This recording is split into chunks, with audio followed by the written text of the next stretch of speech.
ಪ್ರಭು ಯೇಸುವಿನಲ್ಲಿ ಅನುಗ್ರಹಿತರಾದ ಪ್ರಿಯರೇ, daily blessing ಎಂಬ ವಚನ ಶುಶ್ರೂಷೆಯಲ್ಲಿ ವಾಕ್ಯವನ್ನು ಆಲಿಸುವವರೇ, ನಿಮ್ಮೆಲ್ಲರನ್ನು ಪ್ರತ್ಯೇಕವಾಗಿ ಪ್ರಾರ್ಥಿಸುತ್ತೇನೆ.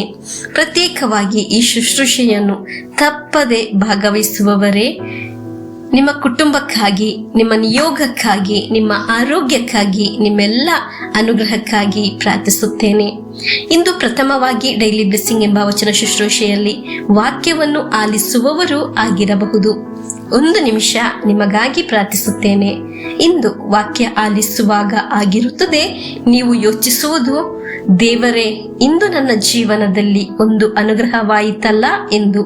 ದೇವರು ನಿಮ್ಮನ್ನು ಮುಟ್ಟುವ, ಅನುಗ್ರಹಿಸುವ ದಿನವೂ ಸಮಯವೂ ಆಗಿರಲಿ. ಬಹಳ ಅನುಗ್ರಹ ಇರುವ ವಾಕ್ಯವನ್ನು ಶ್ರದ್ಧೆಯಿಂದ ಆಲಿಸೋಣ. 1 ಅರಸುಗಳ ಗ್ರಂಥ 17ನೇ ಅಧ್ಯಾಯ 10ರಿಂದ 14ರವರೆಗೆ ವಾಕ್ಯಗಳು. ವಾಕ್ಯವನ್ನು ಆಲಿಸೋಣ.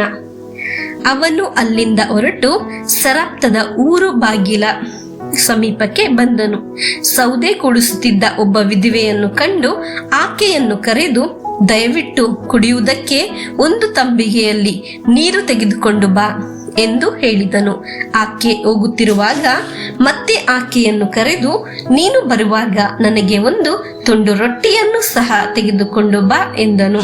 ಆಕೆ, ನಿನ್ನ ದೇವರಾದ ಸರ್ವೇಶ್ವರನಾಣೆ, ನನ್ನ ಹತ್ತಿರ ರೊಟ್ಟಿ ಇಲ್ಲ. ಮಡಿಕೆಯಲ್ಲಿ 1 ಇಡಿ ಹಿಟ್ಟು, ಕುಡಿಕೆಯಲ್ಲಿ ಸ್ವಲ್ಪ ಎಣ್ಣೆ, ಇವುಗಳ ಹೊರತು ಬೇರೇನೂ ಇಲ್ಲ. ಈಗ ಸೌದೆ ಆಯ್ದುಕೊಂಡು ಹೋಗಿ ನನಗೂ ನನ್ನ ಮಗನಿಗೂ ರೊಟ್ಟಿ ಮಾಡುತ್ತೇನೆ. ಅದನ್ನು ತಿಂದ ಮೇಲೆ ನಾವು ಸಾಯಬೇಕೇ ಹೊರತು ಬೇರೆ ಗತಿ ಇಲ್ಲ ಎಂದು ಉತ್ತರ ಕೊಟ್ಟಳು. ಆಗ ಎಲಿಯನು, ಹೆದರಬೇಡ, ನೀನು ಹೇಳಿದಂತೆ ಮಾಡು. ಆದರೆ ಮೊದಲು ಅದರಿಂದ ನನಗೊಂದು ಚಿಕ್ಕ ರೊಟ್ಟಿಯನ್ನು ಮಾಡಿಕೊಂಡು ಬಾ. ತರುವಾಯ ನಿನಗೂ ನಿನ್ನ ಮಗನಿಗೂ ಮಾಡಿಕೋ. ಇಸ್ರಾಯೇಲ್ ದೇವರಾದ ಸರ್ವೇಶ್ವರ ನಿನಗೆ ನಾನು ನಾಡಿಗೆ ಮಳೆಯನ್ನು ಕಳಿಸುವವರೆಗೂ ನಿನ್ನ ಮಡಿಕೆಯಲ್ಲಿರುವ ಹಿಟ್ಟು ತೀರುವುದಿಲ್ಲ, ಕುಡಿಕೆಯಲ್ಲಿರುವ ಎಣ್ಣೆ ಮುಗಿದು ಹೋಗುವುದಿಲ್ಲ ಎಂದು ಹೇಳುತ್ತಾರೆ ಎಂದನು. ಪ್ರಿಯರೇ, ಪ್ರವಾದಿ ಹೇಳಿದ 1 ಮಾತನ್ನು ಅನುಸರಿಸಿದಾಗ ಅವರ ಪಾತ್ರೆಯಲ್ಲಿ ಆ ಅನುಗ್ರಹ ಬೆಳಕಿಗೆ ಬಂದಿತು. ಅವರಿಗೆ ಭೌತಿಕ ಅನುಗ್ರಹಗಳು ತುಂಬಿದವು. ಪ್ರಿಯರೇ, ನೀವು ಆಲಿಸುವುದು 1 ಮನುಷ್ಯನ ಮಾತು ಅಲ್ಲ, ಬದಲಾಗಿ ಇಂದು ಜೀವಿಸುವ ದೇವರ ಮಾತು ಆಗಿದೆ. ಅದು ಆತ್ಮೀಯ ಅನುಗ್ರಹಗಳನ್ನು ತೆಗೆದುಕೊಂಡು ಬರುತ್ತದೆ, ಭೌತಿಕ ಅನುಗ್ರಹಗಳನ್ನು ಸಹ ತೆಗೆದುಕೊಂಡು ಬರುತ್ತದೆ. ಹಲ್ಲೆಲೂಯಾ. ಪ್ರವಾದಿಯ ಮಾತನ್ನು ಅನುಸರಿಸಿದಾಗ ಮಡಿಕೆಯಲ್ಲಿದ್ದ ಹಿಟ್ಟು ತೀರಲಿಲ್ಲ, ಕುಡಿಕೆಯಲ್ಲಿದ್ದ ಎಣ್ಣೆ ಮುಗಿದು ಹೋಗಲಿಲ್ಲ. ಅದಾಗಿದೆ 16ನೇ ವಾಕ್ಯದಲ್ಲಿ ನಾವು ಕಾಣುವುದು. ಆ ವಾಕ್ಯವನ್ನು ಒಮ್ಮೆ ಆಲಿಸೋಣ. ಸರ್ವೇಶ್ವರ ಎಲಿಯನ ಮುಖಾಂತರ ಹೇಳಿದಂತೆ ಮಡಿಕೆಯಲ್ಲಿದ್ದ ಹಿಟ್ಟು ತೀರಲಿಲ್ಲ, ಕುಡಿಕೆಯಲ್ಲಿದ್ದ ಎಣ್ಣೆ ಮುಗಿದು ಹೋಗಲಿಲ್ಲ. ಡೈಲಿ ಬ್ಲೆಸ್ಸಿಂಗ್ ಎಂಬ ವಚನ ಶುಶ್ರೂಷೆಯಲ್ಲಿ ವಾಕ್ಯ ಆಲಿಸುವ ನಿಮ್ಮ ಹತ್ತಿರ ಹೇಳಲೇ, ಆತ್ಮೀಯ ಉಳಿತು ಮಾತ್ರವಲ್ಲ, ಭೌತಿಕ ಉಳಿತು ಸಹ ನಮ್ಮ ಜೀವನದಲ್ಲಿ ಬಂದು ತುಂಬಲು ಆರಂಭಿಸುತ್ತದೆ. ಹಲ್ಲೆಲೂಯಾ. ನಮ್ಮ ಜೀವನದಲ್ಲಿ ಮುಗಿದು ಹೋಗುವ ಅವಸ್ಥೆಗಳು ಆಗಿದ್ದರೂ ದೇವರು ಅದನ್ನು ಮುಗಿದು ಹೋಗದ ರೀತಿ ಆರಂಭಿಸುತ್ತಾರೆ, ವೃದ್ಧಿ ಮಾಡಲು ಪ್ರಾರಂಭಿಸುತ್ತಾರೆ. ಅವಸ್ಥೆಗಳಿಗೂ ಪರಿಸ್ಥಿತಿಗಳಿಗೂ ಬದಲಾವಣೆ ಬರಲು ಪ್ರಾರಂಭವಾಗುತ್ತದೆ. ಕೇವಲ ಕಾಟಚಾರಕ್ಕೆ ಕೇಳಲು ಇರುವ ವಾಕ್ಯವಲ್ಲ ಇದು. ವಿಶ್ವಾಸದಿಂದ ಆಗಿದ್ದಲ್ಲಿ ಈ ವಾಕ್ಯವನ್ನು ಆಲಿಸುವುದು, ಧ್ಯಾನಿಸುವುದು, ಸ್ವೀಕರಿಸುವುದು, ಅದರ ಅನುಗ್ರಹ ನಿಮ್ಮ ಜೀವನದಲ್ಲೂ ಪರಿಸ್ಥಿತಿಯಲ್ಲೂ ನಿಮ್ಮೆಲ್ಲಾ ಸ್ಥಳಗಳಲ್ಲೂ ಅನುಭವಿಸಲು ಸಾಧ್ಯವಾಗುತ್ತದೆ.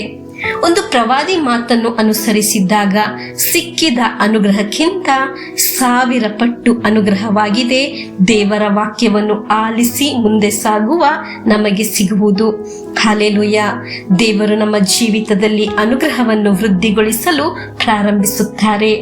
ಐಶ್ವರ್ಯ ಉಂಟಾಗುತ್ತದೆ. ಈ ವಾಕ್ಯ ಆಲಿಸುವವರು ಯಾವ ಅವಸ್ಥೆಯಲ್ಲಿ ಇದ್ದಾರೆ ಎಂದು ಗೊತ್ತಿಲ್ಲ. ಆದರೆ ಕೇಳಿದವರು ಬೇರೆ ಅವರ ಹತ್ತಿರ ಈ ವಾಕ್ಯವನ್ನು ಹೇಳಬೇಕು, ಶೇರ್ ಮಾಡಬೇಕು. ಇದು ಆತ್ಮೀಯ ಒಳಿತನ್ನು ಮಾತ್ರವಲ್ಲ, ಭೌತಿಕ ಅನುಗ್ರಹಗಳನ್ನು ತೆಗೆದುಕೊಂಡು ಬರುತ್ತದೆ. ದೇವರು ನಿಮ್ಮನ್ನು ಅನುಗ್ರಹಿಸುತ್ತಾರೆ. ಇಂದು ಆಲಿಸಿದ ವಾಕ್ಯದೊಂದಿಗೆ ಪ್ರಾರ್ಥಿಸಿ ಪ್ರಭು ಯೇಸುವಿನ ಆಶೀರ್ವಾದವನ್ನು ಸ್ವೀಕರಿಸೋಣ. ದೇವರು ನಿಮಗೆ ಎಲ್ಲ ಒಳಿತು ಅನುಗ್ರಹಗಳನ್ನು ನೀಡಲಿ. ನಿಮ್ಮ ಆತ್ಮೀಯರಿಗೂ ಅನುಗ್ರಹವನ್ನು ನೀಡಲಿ. ಆಮೆನ್.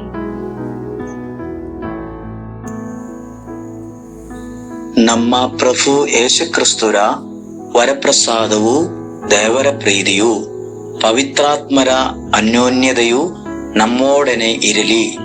ರೋಗಗಳಿಂದ, ಅಪಘಾತದಿಂದ, ದುರ್ಮರಣದಿಂದ, ಅಗಾಲಿದ ಮರಣದಿಂದ, ಅಸೂಯೆಯಿಂದ, ಮೋಸೆ ವಂದನೆಯಿಂದೆಲ್ಲ ದೇವರು ನಮ್ಮನ್ನು ಸಂರಕ್ಷಿಸಲಿ. ಹಾಲೆಲೂಯ. ಆಮೆನ್.